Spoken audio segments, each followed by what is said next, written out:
All right, so hello everybody. Today is June 30th. It is the More Knowledge Show. It's episode 20 something, or it may be episode 30. I'm not sure, but it's up there. Anyway, it's the last day of June. We're heading into July, and a few days after the beginning of July, we'll have July 4th, Independence Day, and I can just say, on the morning of July 4th, all right, before I do anything else, I'm gonna wake up, of course, and then I'm gonna go straight to my phone and I'm checking Twitter. All right, because I already know that on Twitter it's gonna be extremely chaotic. There's gonna be all types of arguments going on, and it's gonna be absolutely wonderful, but it's also gonna be kind of sad because it's just gonna further show the inability of people to have a real serious talk about our world and all that type of stuff. Because of course, on something like Twitter, you're not going to have a real debate. And the main reason why is that on Twitter, the main scoring system is likes and retweets. Okay? So it's all about receiving likes. And a lot of times what receives likes is simply name calling or saying things in a certain way to make someone else look stupid. It's not really talking about anything significant or material. It's all just kind of name calling. It's basically like in high school, if you're at a lunch table and people are just talking trash about each other and saying crazy things about each other that it may not even be true. Like you say someone's head looks like a mailbox. All right, their head does not really look like a mailbox, but it sounds funny, so people cheer to that. Okay, but obviously all you've said is something ridiculous, but that scores points. And on Twitter it's like the same way. But for a lot of people, Twitter is their main way of communicating. It's their main way of learning new ideas, and that's kind of scary.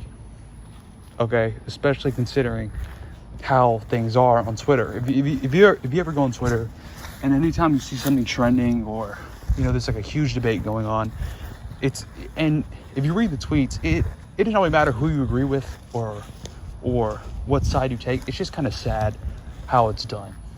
It's just sad seeing that. I guess I can't really say that it was ever a time where it was much better, but I would say it's probably getting worse, okay, with people using something like Twitter as their primary method, but it is entertaining. All right, so it's kind of a trade-off. On the one hand, people are incapable of properly communicating. People are incapable of respecting someone else's opinion and hearing each other out, but also it's entertaining. It makes a lot of money. It's profitable.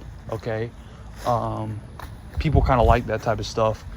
It's good for late night comedy TV. All right, but is that the type of trade-off that we really want to make? I'm not sure, but it's the path we're heading down. But in fact, the More Knowledge Association is we are trying to counteract that trend. All right, we're trying to restore order and peace in serious topics. So that way people can actually hear each other out and understand that, a lot of the things, I think people actually agree with each other more.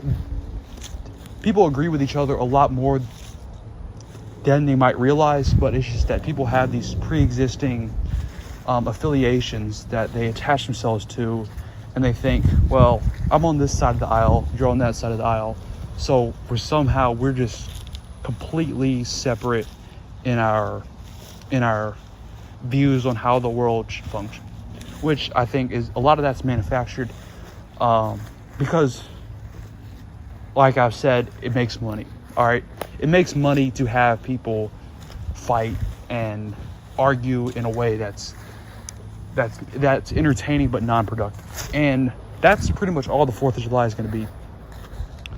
It's not really going to be a celebration of anything. It's just going to be chaos. But anyway, all of this really is underlining the I guess, more significant event, which is the 2020 presidential election in the United States of America. I will say this, the election this year, it's not nearly as hyped up as it was in 2016. I remember in 2016, it was like, it just seemed more, it seemed like a blockbuster event. All right, it was entertaining. I can't lie. It was like, I was excited for the election because I knew no matter who won, it was going to be, you know, because it was going to be very dramatic. But now it's like, it's honestly kind of it's like it just seems so boring, the actual election itself, and it's not really getting very much press. And at this point, it just seems like the president, a lot of his supporters have gotten kind of quiet. The only of his supporters that are very loud are the people whose job is pretty much to support the president. And there are people whose job is to support the president. If you go on Twitter or Instagram, it's accounts that are Trump fan pages, and all they do is just support the president. And that's pretty much the only voices that Donald Trump has in his favor. That and himself, I guess. But even his own party, like, there's really not that much excitement about him, because the factors that led to so much excitement for him in 2016 are gone. He's no longer a new guy. He's no longer an outsider. He can no longer make these promises because he's the one in office right now. He can't criticize the system. He can't make himself seem like some type of external figure who's going to come in and fix the corruptions of the system, because he's the leader of the current system. This entire order is under him. So everything going on when it comes down to riots, the pandemic, you can't say it's all on him, but you can put a lot of it on him. I mean, if you look at the coronavirus, if you see how a lot of the cases have been trending, there's a big difference between what's going on in America and the rest of the world. America is much worse in our handling of the pandemic, and is not even close. And as a result of that, the economy is going to suffer. The longer amount of time that we're in this stagnant phase where people are not willing to go outside, where companies are trying to reopen and then they have to close again, where states are unable to reopen the economy because of the pandemic, the more pronounced the economic problems will be for a longer amount of time. And then that's going to kind of fall on the president. You know, the president was not responsible for the coronavirus beginning, okay, but he's responsible for the coronavirus being as long as it is, for the pandemic being as long of a problem as it is. And that's going to have an even greater impact on the economy. And the economy is the main thing that President Donald Trump has been trying to argue with people in the middle, all right? Because with a lot of people in the middle, it was like President Trump just seems like a very crazy, person. He's very outspoken. He says a lot of wild things. But if the economy's good, then he must be doing something right.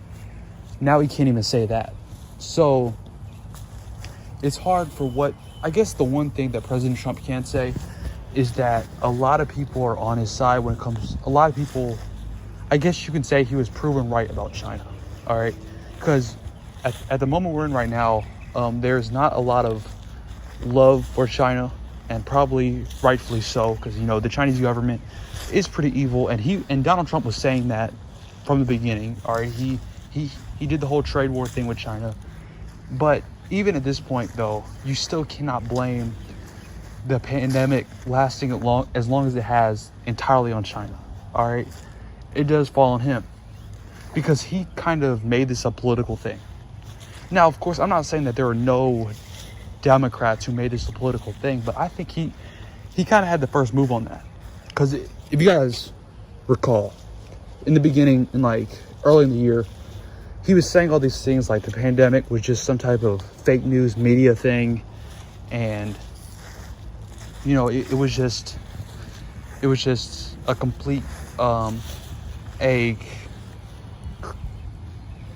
creation of the fake news media to sabotage his campaign for the election. All right, which was obviously not true. But what that does is that tells Trump supporters that if you take the virus seriously, you are buying into the fake news media. And to any Trump supporter, the fake news media is the worst enemy.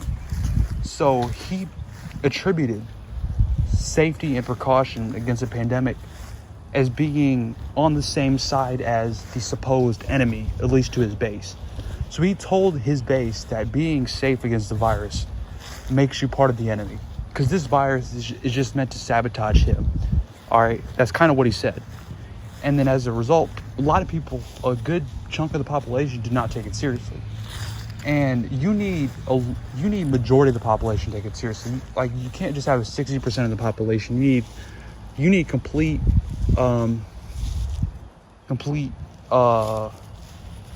unity on this.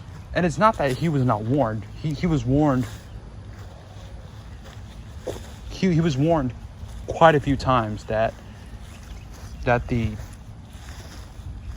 pandemic was supposed to be serious, and he did not act as quickly as possible. But it's not just that he did not act as quickly as possible, is that he even told people that it's all kind of fake.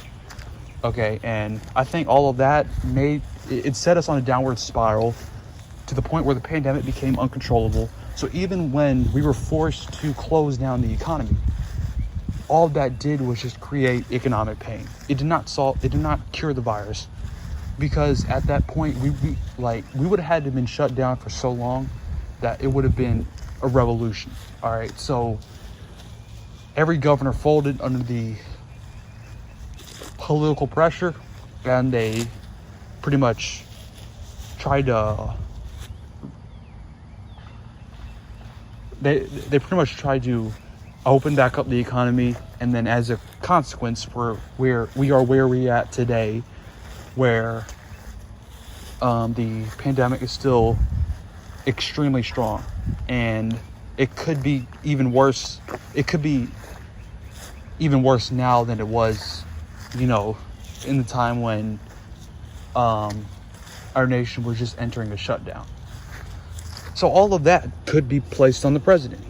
And even without the pandemic, you still have all of the chaos in the streets, all of the riots and all that type of stuff. And also in that instance, the president did not do a good job at calming the situation down. He was quiet at first, okay? And then in this type of situation, what the president needs to do is the president needs to come out and immediately say, immediately come out and say, all of these things are, okay. In this situation, the president needs to come out and lay out what is going to be done to make sure that an event like what happened with George Floyd does not happen again. All right. That's probably the most productive way to calm down a riot, because people are angry, okay? And most of all, people are probably angry at the president because he's at the very top. So if you're the president, what you need to do is you need to make sure that you can restore the people's confidence that you are working on something that's going to make material improvements. Even if the president was not sincere about that, that would have been the best way if he wanted to calm down the riots. Okay, but what he did was basically declare war against his own citizens. He further divided the nation, and he kind of encouraged the police to act extremely aggressive, and all of that just made the riots worse. So if you are a conservative, all right, and your big thing is law and order, is peace, is maintaining the status quo, the president caused more chaos, caused more disorder. So in that case, it kind of makes it hard for you to really support him. So, all of this is kind of it's moving in the opposite direction of where the president wants things to be going. All right. Originally, his slogan was "Keep America Great." I mean, that's that really does not work well. You can't use the slogan "Make America Great Again" because, I mean, you were the president over the past 4 years, so are you saying that you did a terrible job, but you still want people to vote for you again? So all of this is just not very good. And the president on Twitter has pretty much resorted to childish insults, all right? And it doesn't really have the effect that it used to have, all right? In the old days on his Twitter, the president, he seemed, I guess, kind of like, a schooled, like a social media tough guy who would go around, who would, criticize people, but it seemed like he was trying to say something serious, like he was really making a stand against the corruption and all the people were trying to lie against him. But now he just sounds kind of ridiculous, okay? He sounds someone who's desperate, who's someone who needs an argument for why you should vote for him. So he's just coming out with these insults, coming out saying that all these things are a hoax. I mean, it's amazing how much stuff is called a hoax, all right? Of course, it's called the coronavirus hoax, but he's already preparing for his election loss, because he's already saying how the election's going to be rigged this year. I think he's already given up, okay? So I can pretty much tell that he's already lost the election. Even himself, he knows it. And right now he's using all of his energy just to make a case for why the election was rigged and everything was manipulated against him to make sure that he lost. And I'm not saying that there was no groups that were actively moving against him. I mean, that's how it always works in politics. People form these groups and they try to spread ideas to tear you down. That's just how the game works. Okay, but the president has made himself a prime target to those type of people. Of course, he criticized the mainstream media a lot, and the mainstream media does deserve criticism, but you got to know how the game works, okay? If you provide yourself as being an open target for the mainstream media, they're going to target you. If you go out and you say a bunch of crazy things, of course, the mainstream media, who wants a story, who makes money from stories, are going to report on it and probably not report in your favor. All right, that's just how it works. It works for any president, any individual.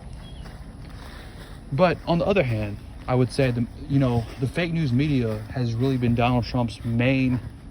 It's really kept him alive in some sense, because now anytime he messes up, he can just say that he didn't really mess up. He didn't really do anything bad. It's just the mainstream media manipulated it. All right, it's all fake news. And it is kind of sad how many people just buy into that without ever really questioning. When you say something like fake news media, are we talking about media that's just biased, or are we talking about media that's actually fake? Because it's a big difference. You're allowed to be biased, all right? It's a free country. You can have an opinion. You can form your own company, and you can be as biased as you want. Now, on the other hand, people can be biased against your biases. So if someone chooses to be biased as, someone who's a racist, all right, people are going to be biased against you by calling you a bad person and not consuming any product or service that you provide. All right, so you're allowed to be biased. But is it that, or are you saying that the media is just completely fake? Are they just making up stories? And I've never heard anybody who talks about the fake news media really give any evidence that the media is just making up stories. The media has always been biased. Okay, that's nothing new. All right, but are they making up stories? And I think he's convinced his supporters that the media is literally just making things up. And because of that, anything you hear that's negative about him cannot be true, because it's just fake news. All right, and I will admit, like, there is more media, there's more, I guess, news sources or whatever that are, I guess, anti-Trump. All right, because I think the main reason for that is, at the end of the day, the media and all these people that we talk about as, the supposed fake news media, these are all businesses. They want to make money, all right? And in order to make money, you have to take certain positions or target certain groups that you think is going to allow you to receive the most attention. And At this point, we're at a point where if it's found out that you support Donald Trump in any way, you're going to get canceled by Twitter, and it's over for you, basically. So even if someone was a Trump supporter, if you're in the mainstream media business, you're going to try your best to hide that, or at least try to cover it up somewhat. So I do think it's profitable to be anti-Trump, and I could see why he would be mad there, but that's just the way it is. All right, that's the nature of the business, and he is someone who's been ingrained in that business before. He's been in the entertainment industry. He knows how it works, and I think he understands it. It's just he knows that he can use that to make his supporters think that everything reported about him is just a lie. Okay, it's the difference between being biased and, it's the difference between being biased and just telling lies. Okay, everyone's biased. Not everyone's a liar. But for the president, he's made it so anyone who's biased against him is just a liar. And that kind of sets out a lot of people as being liars.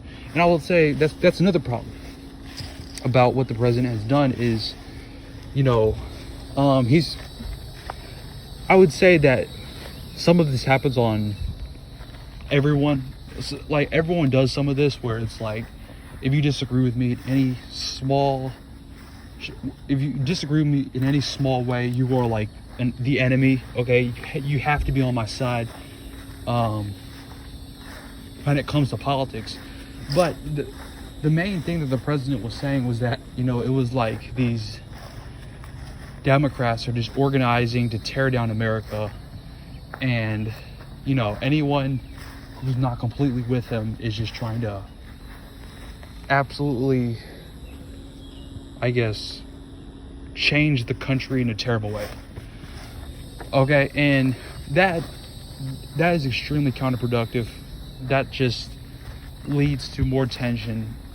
That doesn't really solve problems. All right, even if he felt that way, as the president, I would say your primary job is to keep the country together. Okay, like, seriously, that's the primary job as a president. Because I understand the president is limited in what they can do. Every time in these campaigns, we always hear a president comes in because, it's what you're supposed to do in a campaign. You come in, you say all these bold proposals of all these amazing things that you're going to do. They talk about they're going to do all like 100 different things, but then, halfway through their first term, they've only done 2 out of those 100 things because it took them so long to get those things. It's how it works in politics, all right? You overpromise and then you underdeliver. Okay, that's expected. But what you really need to do, what your most important role is, you got to keep the country together. You can't allow things to fall apart, all right? I think even with Obama, he had a lot of critics, but I feel like everyone kind of respected him. Okay, you can't have it where there's so many people who are not just separate from the president when it comes to politics, but are like completely non-trusting of the president, who completely do not trust the president, the leader of the country, who, if you have that, that's not a good thing, ever. And even if, Joe Biden, even if he has a lot of weaknesses, even if he's not a great speaker or he's not super exciting, at the end of the day, I think he'll do somewhat of a better job when it comes to making sure that people are not to make things more orderly. Okay, I don't see him as being someone who's going to come in and make the country to solve all the problems in the country. But right now, I think that some people just want things to feel more normal, and even if they disagree with or they hate Joe Biden's politics, they might just vote for him to achieve some level of normality. Okay, and right now the president, he does not have that. He does not have that at all. So that's what I see happening with the election. When it comes to the actual like results, how important that would be for things like the economy, the stock market, all of that. I still think the stock market is a bubble. I think the stock market is overvalued. I think we're going to eventually see some type of large correction. I don't know if I would say a crash, but it'll probably just be like one of those things where we have a correction and then we never really re-enter into another rally. So we just kind of flatline for a long time. And I kind of see similar thing with the economy. I think that we're going to see improving economic numbers, but eventually we're going to hit a point where we don't really improve, we don't really get worse. We just kind of stay the same at like high levels of unemployment, and over time that's going to create a lot more problems. And honestly, I don't think whoever's elected is going to change that all that much. Okay, like I said, it's kind of like the economy is one of those things where the president takes all the credit. If it's good, they take all the blame. If it's bad, but they didn't really deserve either. Okay, so, but primarily, I think the president's main job is just to keep things together, because you're like the figurehead. All right, even if you don't have the ability to do whatever you want, people still look to you as someone who can guide them, someone who could reassure the public that things will be okay, that to reassure confidence in the nation's institutions. And as I've always been saying, once confidence goes away, it will never return, and there'll be complete uncontrollable chaos. So anyway, hopefully none of that sounded too unoptimistic, but it's just how it is. The pandemic is going to be with us probably for the rest of the year, but I'll tell you all this: I think next year is going to be a great year. All right, it's a lot of things coming out next year. Pretty much everything's coming out next year. Anytime you hear about a movie or a show on Netflix, they're all coming out in 2021. There's really nothing. I guess you have the NBA, but I have a feeling all professional sports are going to get canceled somehow. But I do think that 2021 is going to be a pretty good year. At least it's going to feel like a better year compared to this year, but we're still going to have a lot of problems, obviously, and all those problems are going to be with us for a long time. But the coronavirus, I expect it it's going to be with us for the rest of the year, and then somehow magically on January 1st of 2021, when that clock hits midnight, everyone's going to be cured, and someone's just going to find a vaccine underneath their sofa. Probably. I don't know. But that's the More Knowledge Show. I'll see y'all next week. Hopefully a civil war does not break out on July 4th. Because I got a feeling it's going to be bad.